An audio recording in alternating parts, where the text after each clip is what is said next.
আপনাদের বলতে চাইছিলাম, আপনারা জানেন যে দিল্লিতে আজকে যে সরকার বসেছে তারা দেশের সংবিধানের উপরে হাত রেখে শপথ বাক্য পাঠ করে তারা দেশের মানুষকে জানিয়েছিল যে আমরা দেশের সমস্ত মানুষকে ন্যায় বিচার দেব, জাতি ধর্ম বর্ণের ঊর্ধ্বে দাঁড়িয়ে সমস্ত মানুষের প্রতি ন্যায় বিচার করব। কিন্তু ক্ষমতায় আসার পরে তারা কেবলমাত্র দেশের সংখ্যালঘু মুসলমানদেরকে টার্গেট হিসেবে নিয়ে দেশের সাম্প্রদায়িক মেরুকরণ তৈরি করে তারা দেশকে অরাজকতার দিকে ঠেলে দিচ্ছে। অনেকেই মনে করবেন মুসলমানদের মিটিং এর জন্য রাস্তা বন্ধ হয়ে যাচ্ছে। আমরা রাস্তা বন্ধ করতে চাই না, কিন্তু জেনে রাখবেন আজকে ভারতবর্ষে মুসলমানরা রাস্তায় নামার কারণে বিভিন্ন জায়গায় রাস্তা বন্ধ হচ্ছে। এরপরেও যদি মোদি সরকারের টনক না নড়ে তাহলে পার্লামেন্টও কিন্তু বন্ধ হয়ে যাবে। মুসলমানদের লড়াই আন্দোলন কিন্তু থামানো যাবে না। ভাই আমার, আমরা শান্তির পক্ষে। আমার মহানবী সাল্লাল্লাহু আলাইহি সাল্লাম তিনি শান্তির দূত, তিনি শান্তি প্রতিষ্ঠা করেছেন, সৌভ্রাতৃত্ব শিখিয়েছেন, সহনাগরিকের উপরে কর্তব্য দায়িত্ব পালন করার নিয়মটাও শিখিয়েছেন। কষ্ট দেওয়া আমাদের লক্ষ্য নয়, কিন্তু মোদি সরকার মনে করছে যে মুসলমানদের সঠিকভাবে আমি ধর্ম পালন করতে দেব না।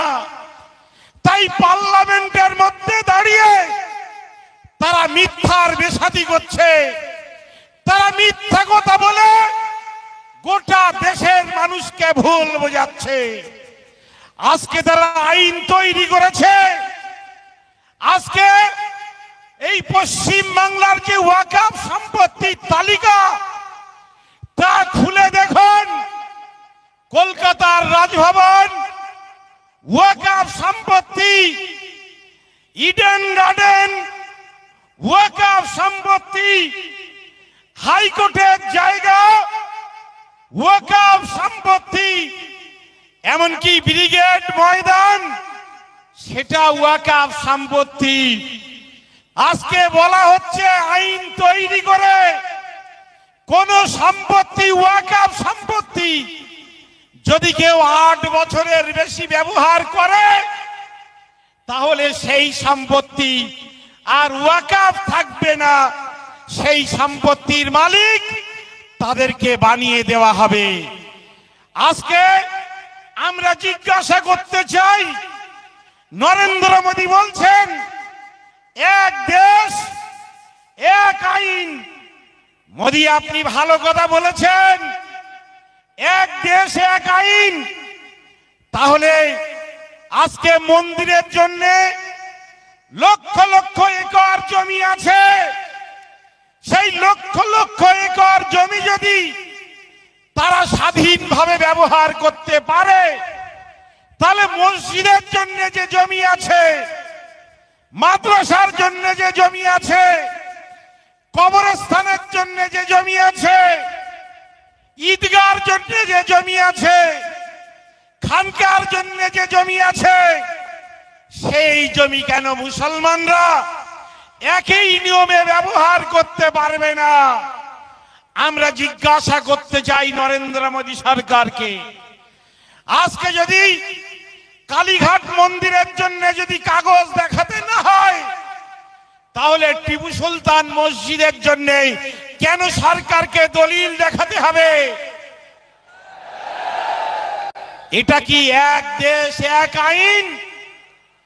মিথ্যার বেসাতি করছেন, তারা বেঈমানি করছেন, ভারতবর্ষের সংবিধানকে বিকৃত করছেন।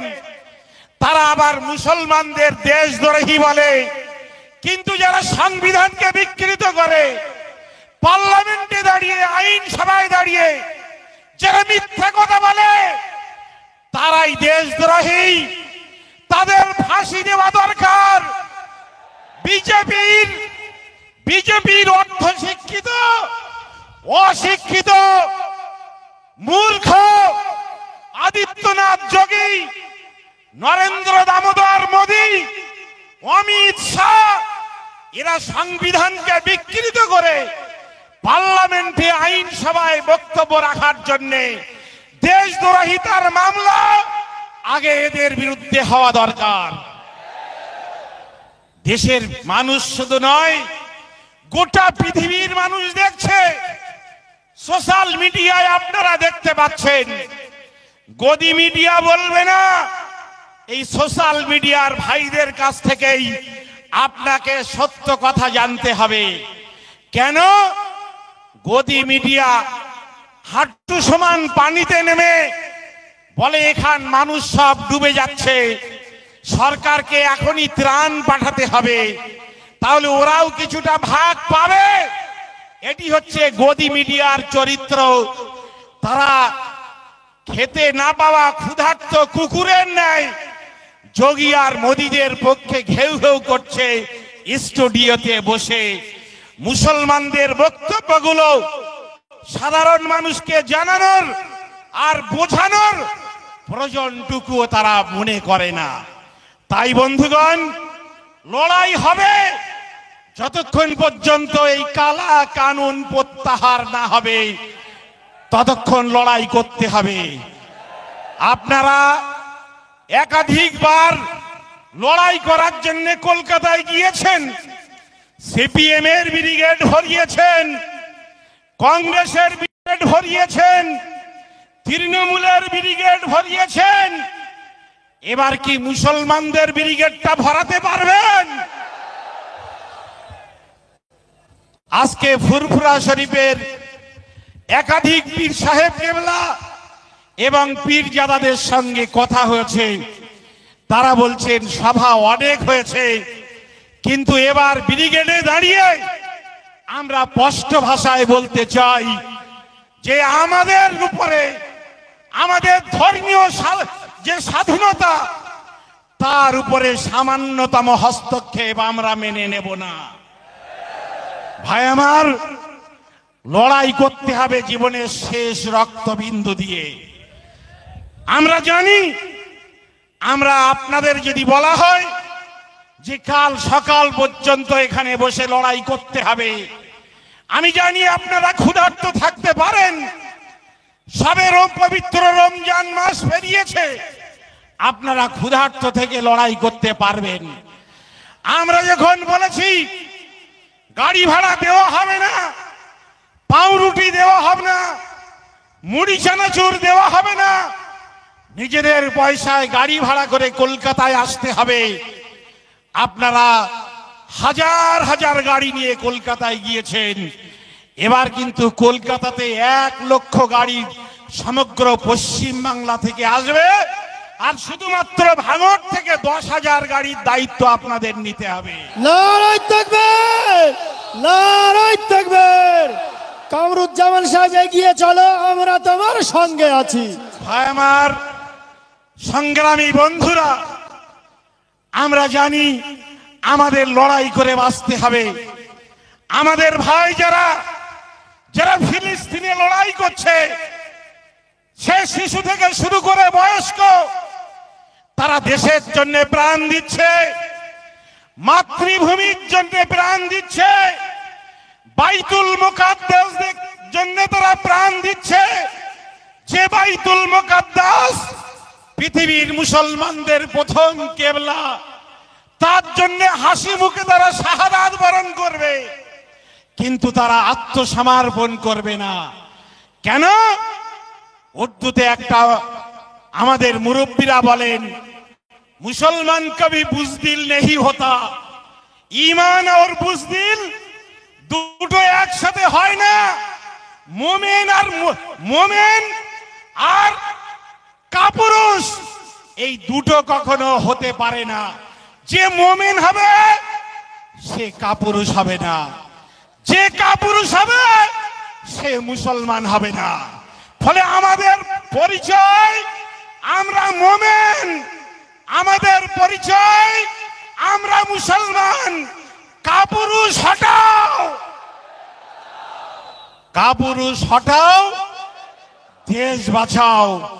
এটা আমাদের দেশ, এটা নরেন্দ্র মোদীদের দেশ নয় যে তারা যা সিদ্ধান্ত নেবে সেই সিদ্ধান্ত আমাদের মানতে হবে। এটা আর যাই হোক জেনে রাখবে, নরেন্দ্র মোদী তুমি তোমাদের অটল বিহারী বাজপেয়ীর ইতিহাসটাও পড়ে নিও। তোমরা যাকে বীর বলো, দেশের স্বাধীনতা আন্দোলনের ইতিহাস এবং ঐতিহাসিকরা সেই সাভারকরকেই কাপুরুষ বলে। তোমরা বলো বীর সাভারকর, ভারতবর্ষের স্বাধীনতা সংগ্রামের ইতিহাস বলে কাপুরুষ সাভারকর। ওটা আরএসএস এর নেতা কাপুরুষ সাভারকর। ওই ইংরেজদের কাছে মুসলেখা লিখে দিয়ে ইংরেজদের গোয়েন্দাগিরি করে আর যাই হোক বীর হওয়া যায় না। চা বিক্রি করে আর যাই হোক ঐতিহাসিক হওয়া যায় না। ডক্টর মনমোহন হওয়া যায় না, ইন্দিরা গান্ধী হওয়া যায় না, রাজীব গান্ধী হওয়া যায় না, পণ্ডিত জওহরলাল নেহরু হওয়া যায় না। একটা সাম্প্রদায়িক কুলাঙ্গার হওয়া যায় নরেন্দ্র মোদীর মতো চা বিক্রি করে। ফলে আমরা জেনে রাখবেন, আমরা এই দেশ আমাদের, এখান থেকে ইংরেজদের বিতাড়িত করেছিল বিজেপির নেতারা নয়, ইংরেজদের বিতাড়িত করেছিল কংগ্রেসের নেতারা, ইংরেজদের বিতাড়িত করেছিল মুসলিম লীগের নেতারা। ইংরেজরা ভয় পেয়েছিল খেলাফত আন্দোলনে, ইংরেজরা ভয় পেয়েছিল গান্ধীজির অসহযোগ আন্দোলনে, মাওলানা আবুল কালাম আজাদের ডাকে ইংরেজরা ভয় পেয়েছিল, চলে যেতে চেয়েছিল। যেদিন ভারতবর্ষের স্বাধীন হয়েছিল সেদিন বিজেপির যে রাজনৈতিক সংগঠন হিন্দু মহাসভা, তারা বলেছিল আমরা এই স্বাধীনতা মানি না। কেন? তারা স্বাধীনতার স্বাদ চায়নি, তারা গোলামি করে ইংরেজদের পা চুটে বেঁচে থাকতে চেয়েছিল এই বিজেপি। ফলে যারা ইংরেজদের পা চটে, তারা আজকে সংখ্যাগরিষ্ঠতা দেখিয়ে পার্লামেন্টে প্রবেশ করে ক্ষমতাকে কাজে লাগিয়ে তারা বলবেন যে আমরা দেশপ্রেমিক হতে চাই, আর মুসলমানদেররা দেশপ্রেমিক নয়। জেনে রাখবেন, জমিকার এ বিচার তারা করবে যারা এই দেশকে স্বাধীন করেছিল। এটা নরেন্দ্র মোদী বা অমিত শাহের বাবার সম্পত্তি নয় যে মুসলমানরা তোমাদের কাগজ দেখাতে বাধ্য থাকবে। আমরা আইন দিয়ে সুপ্রিম কোর্টে গিয়ে আন্দোলনের মধ্য দিয়ে আমরা আমাদের অধিকার বুঝে নেব। বিজেপির কাছে কাগজ দেখিয়ে মসজিদ উদ্ধার করব না, প্রয়োজনে জান দেব, কিন্তু মসজিদের গায়ে স্পর্শ করার অধিকার দেব না। তোমাদের মতো আমরা দুমুখ নই যে তোমরা যখন ধর্মনিরপেক্ষ রাজনৈতিক দলে থাকবে তখন টুপি মাথায় করে ইফতার করতে যাবে, গায়ে হাজি রুমাল চড়িয়ে নেবে, কুরবানির ঈদে গিয়ে মুসলমানদের বাড়িতে কুরবানির গরুর মাংসটাও খেয়ে নেবে। আর যখন তোমরা দল পাল্টে দেশের নাফরাত সৃষ্টিকারী বিজেপির দলে যাবে, তখন আবার গরু জবাই বন্ধ করার জন্য লড়াই করবে। এই দ্বিচারিতা অন্য ধর্মের নেতাদের মধ্যে থাকতে পারে, ইসলাম ধর্মের মধ্যে যারা আদর্শবান মুসলমান, যারা রোজা করে, যারা নামাজ পড়ে, তাদের ভিতরে এই দ্বিচারিতা কখনো থাকতে পারে না। এই দ্বিচারিতা মুসলমানরা হয় না, অনেকেই আছেন যারা এই পশ্চিম বাংলায় বাস করেন, ভারতের নাগরিক আবার বাংলাদেশেরও নাগরিক। বাংলাদেশে যখন ভোট হয় ওখানে গিয়ে ভোট দেয়, আবার ওখান থেকে টাকা নিয়ে এসে ভারতের নাগরিকত্ব নিয়ে ভারতের ব্যাংকে তারা টাকা জমিয়ে রাখে, বিজেপির প্রার্থী হয়ে ভোটে দাঁড়ায়, এই দ্বিচারিতা করে। আর বিজেপির নাকি কাছে নাকি ওয়াশিং মেশিন আছে, যে ওয়াশিং মেশিনের মাধ্যমে দুর্নীতি, ভ্রষ্টাচার, অপব্যবহার, চুরি, ডাকাতি, নারদা থেকে নেওয়া টাকা সব নাকি ফ্রেশ করে ফেলা যায়। এটি হচ্ছে বিজেপির ওয়াশিং মেশিন। ফলে আপনারা জেনে রাখবেন, আমরা ওই দ্বিচারী রাজনীতি মুসলমানরা করে না। মুসলমানরা দেশ ভাগ করতে চাইনি, মুসলমানরা এই বাংলা ভাগ করতে চাইনি। তোমরা স্বাধীনতার ৮০ বছর পরে এই ভারতবর্ষে বিকৃত রাজনৈতিক পরিস্থিতি তৈরি করবে বলে তোমরা দেশকে ভাগ করতে চেয়েছিল। কেন? আমাদের প্রিয় রসুল আমাদেরকে শিখিয়েছেন হব্বুল ওয়াতান মিনাল ঈমান। ঈমানের অংশ হচ্ছে মাতৃভূমিকা ভালোবাসা, স্বদেশকে ভালোবাসা। তাই আমরা স্বদেশকে ভালোবাসি। তাতে পার্লামেন্টে নরেন্দ্র মোদী কি বলেন, পার্লামেন্টে অমিত শাহ কি বলেন, সেটা আমরা দেখতে চাই না, বুঝতে চাই না। আমাদের প্রিয় রসুল বলেছেন যে মাতৃভূমিকে ভালোবাসতে হবে, স্বদেশকে ভালোবাসতে হবে। তাই ফিলিস্তিনের মানুষরা জীবনের শেষ রক্তবিন্দু দিয়ে তারা দেশের প্রতি ভালোবাসা দেখাচ্ছেন। ভারতবর্ষের মুসলমানরাও দেশের জন্য আর ঈমানের আর আদর্শের জন্য তারা জীবনের শেষ রক্তবিন্দু দেবেন। আমাদের মধ্যে আইনজীবী শামীম সাহেব আসছেন, তাকে মঞ্চে আসার জন্য একটু ব্যবস্থা করে দিন। তিনি এই ভিড়কে বরদাস্ত করে নিয়েই আসবেন, কেননা অনেক ভিড় আমাদেরকে এখন সামলাতে হবে। আজকে একইভাবে একাধিক জায়গায় মিটিং চলছে, ফলে এই ভিড় বিভিন্ন জায়গায় হবে। আমরা চাই না যে রাস্তা অবরোধ হোক, কিন্তু মানুষ রাস্তায় নামলে এগুলো স্বাভাবিকভাবে হয়ে যায়। আমরা অনেক ভিড়ের সময় দেড় দু ঘন্টা সারা দিন আমাদের অপেক্ষা করতে হয়। যেমন রামনবমীর দিনে আমি সব ভাইকে বলেছিলাম যে যেভাবে একটা রাজনৈতিক দলের কুলাঙ্গাররা হুমকি দিচ্ছে, আপনারা অনুগ্রহ করে বিশেষ কাজ না হলে ওই দিনটাতে রাস্তায় নামবেন না, বাইরে বার হবেন না। কেন? আমরা অন্যদের পাতা ফাঁদে মুসলমানরা পা দেবে না। অন্যরা যে ফাঁদ পাতবে সাম্প্রদায়িক বিভাজন তৈরি করার জন্য, সাম্প্রদায়িক দাঙ্গা বাঁধানোর জন্য, আমি অনুরোধ করব মুসলমানরা সেই পাতা ফাঁদে পা দেবে না।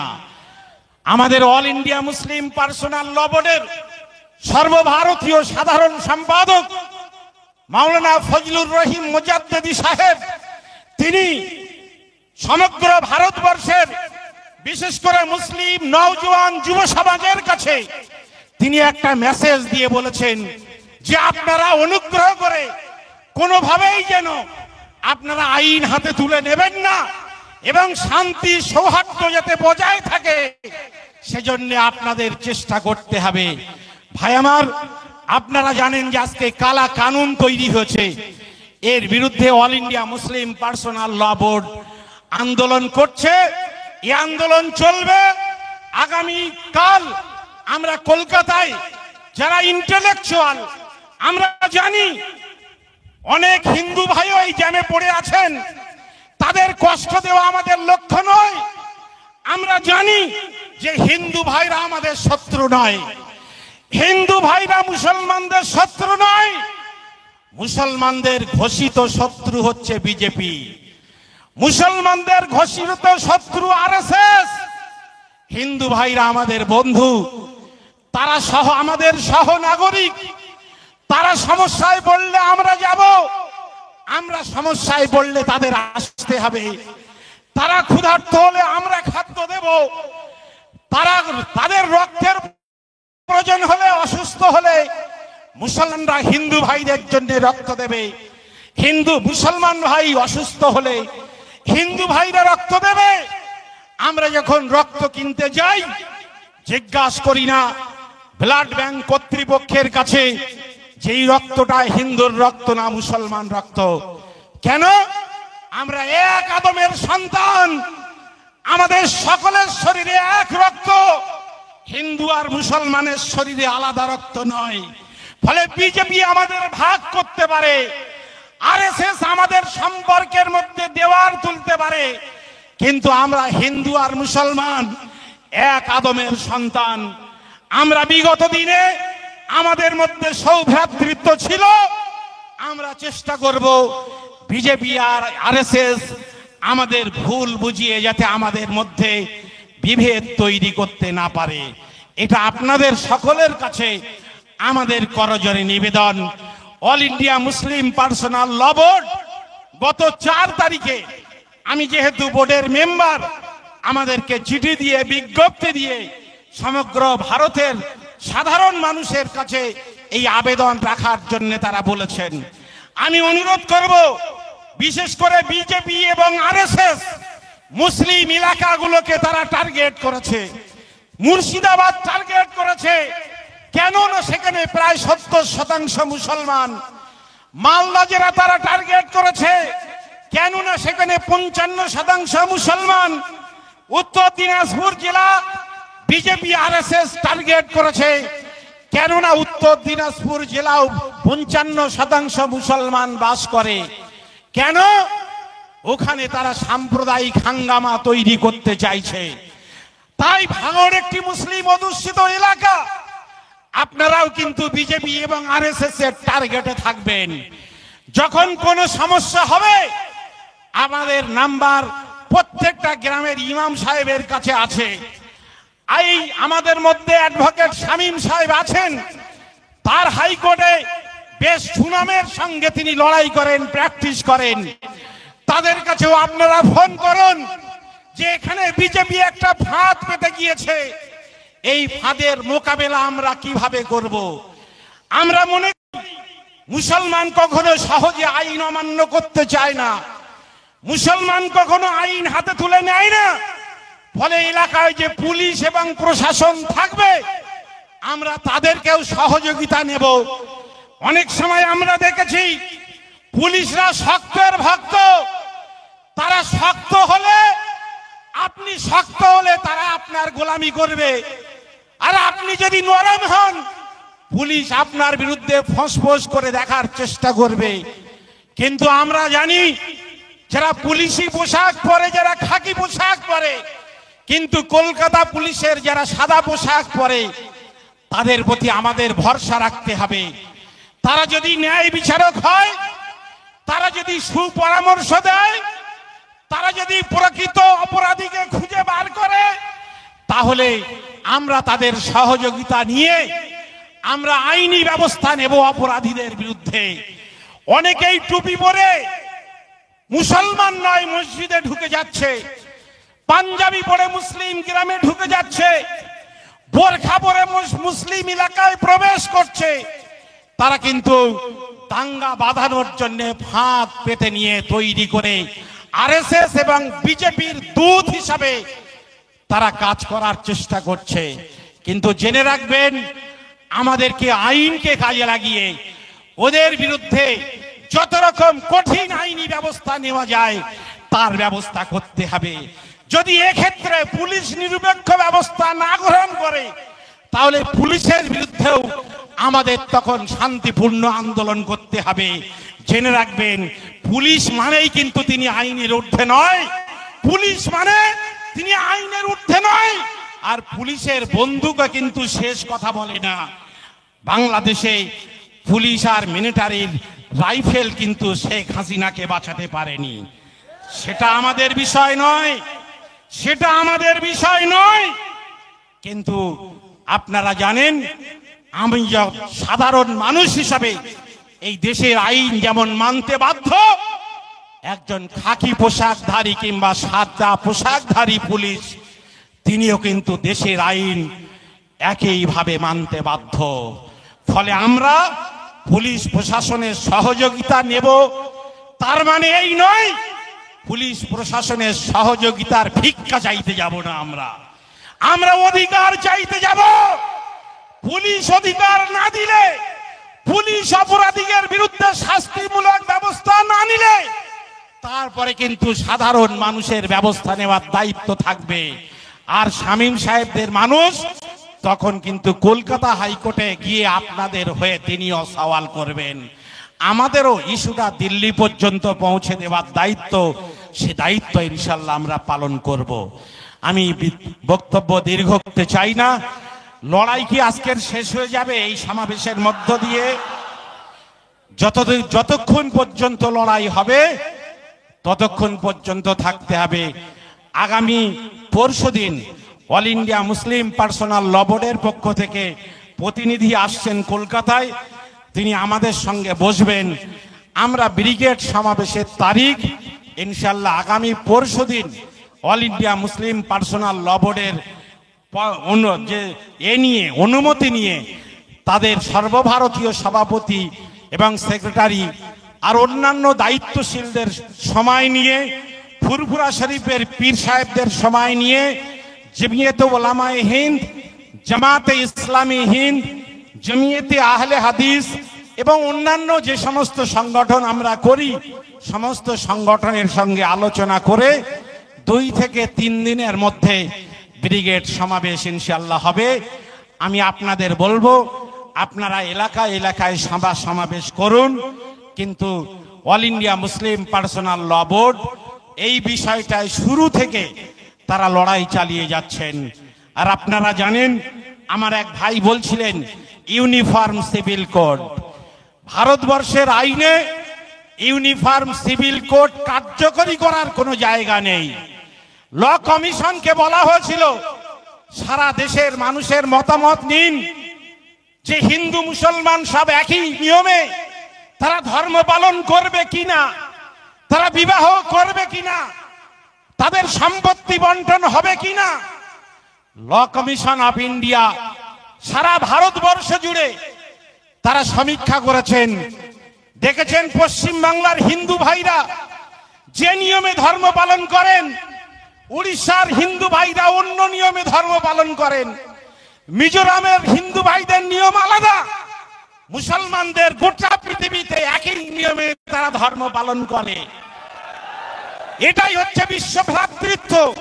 কিন্তু আপনারা জেনে রাখবেন যে মুসলমানরা যেমন তারা অন্য কিছু মানতে বাধ্য নয়, তেমন হিন্দু ভাইরাও কিন্তু একটা নিয়মে, গোটা দেশের হিন্দু ভাইরা একটা নিয়মের উপরে চলতে পারেন না।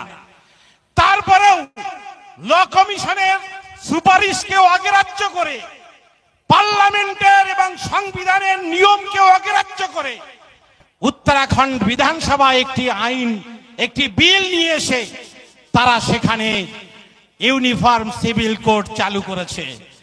আর একইভাবে ওই যে খুনিদের রাজ্য গুজরাট, ওখানেও তারা ইউনিফর্ম সিভিল কোড পিছনের দরজা দিয়ে পাশ করানোর জন্য তারা একইভাবে চেষ্টা করছে। তার বিরুদ্ধেও কিন্তু আমাদের লড়াই হবে।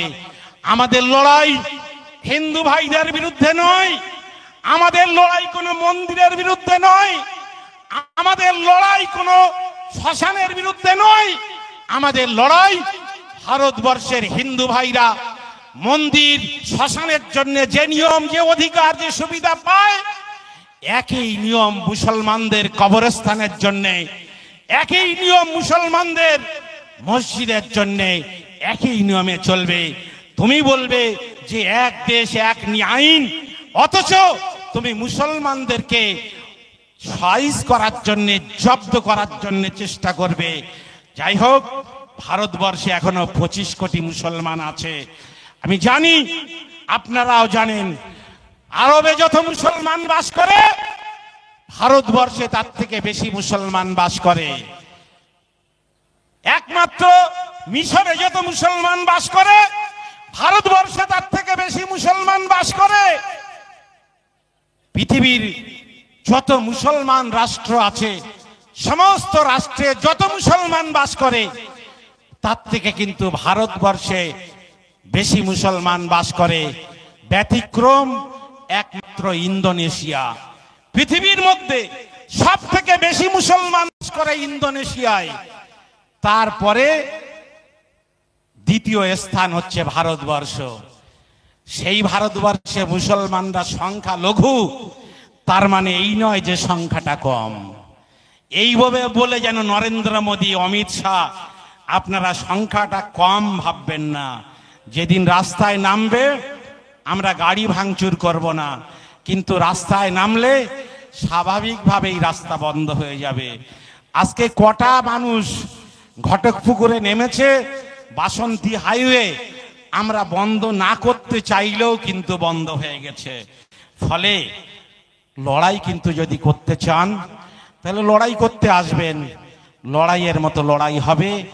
আপনি যেহেতু ভাবছেন যে পার্লামেন্টে বসে আইন করে মুসলমানদের উপরে চাপিয়ে দেব আর মুসলমানরা মাথা নত করে মেনে নেবে, এ জাতি কিন্তু মাথা নত করে মেনে নেওয়া জাতি নয়।